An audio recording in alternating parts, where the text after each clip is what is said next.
The Book of Judges. Chapter 8. The men of Ephraim said to him, "Why have you treated us this way, that you didn't call us when you went to fight with Midian?" They rebuked him sharply. He said to them, "What have I now done in comparison with you? Isn't the gleaning of the grapes of Ephraim better than the vintage of Abiezer?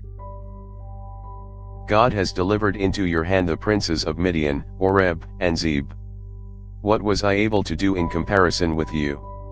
Then their anger was abated toward him when he had said that. Gideon came to the Jordan and passed over, he and the 300 men who were with him, faint, yet pursuing.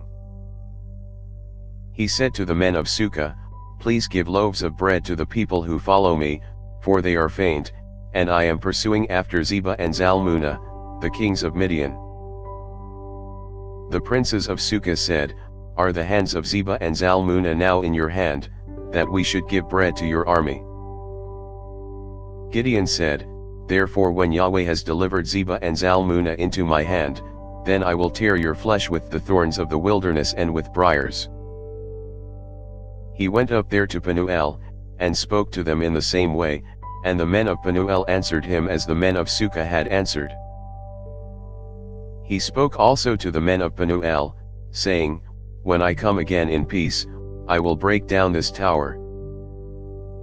Now Zebah and Zalmunna were in Karkor, and their armies with them, about 15,000 men, all who were left of all the army of the children of the east, for there fell 120,000 men who drew sword. Gideon went up by the way of those who lived in tents on the east of Nobah and Jogbehah, and struck the army, for the army felt secure. Zebah and Zalmunna fled and he pursued them. He took the 2 kings of Midian, Zebah and Zalmunna, and confused all the army. Gideon the son of Joash returned from the battle from the ascent of Heres. He caught a young man of the men of Sukkah, and inquired of him, and he described for him the princes of Sukkah, and its elders, 77 men. He came to the men of Sukkah, and said, "See Zebah and Zalmunna, concerning whom you taunted me, saying, Are the hands of Zebah and Zalmunna now in your hand, that we should give bread to your men who are weary?" He took the elders of the city, and thorns of the wilderness and briars, and with them he taught the men of Sukkah. He broke down the tower of Penuel, and killed the men of the city. Then he said to Zebah and Zalmunna, "What kind of men were they whom you killed at Tabor?" They answered, "They were like you. They all resembled the children of a king." He said, "They were my brothers, the sons of my mother.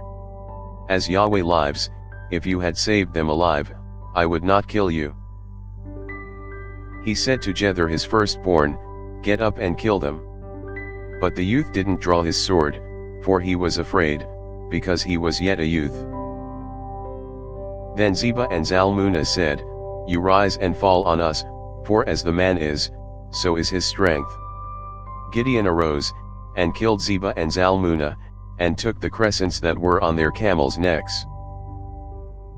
Then the men of Israel said to Gideon, "Rule over us, both you, your son, and your son's son also, for you have saved us out of the hand of Midian." Gideon said to them, "I will not rule over you, neither shall my son rule over you. Yahweh shall rule over you." Gideon said to them, "I do have a request, that you would each give me the earrings of his plunder." For they had golden earrings, because they were Ishmaelites. They answered, "We will willingly give them." They spread a garment, and every man threw the earrings of his plunder into it. The weight of the golden earrings that he requested was 1,700 shekels of gold, in addition to the crescents, and the pendants, and the purple clothing that was on the kings of Midian, and in addition to the chains that were about their camels' necks. Gideon made an ephod out of it, and put it in Ophrah, his city. Then all Israel played the prostitute with it there, and it became a snare to Gideon and to his house. So Midian was subdued before the children of Israel, and they lifted up their heads no more. The land had rest 40 years in the days of Gideon. Jerubbaal the son of Joash went and lived in his own house. Gideon had 70 sons conceived from his body, for he had many wives.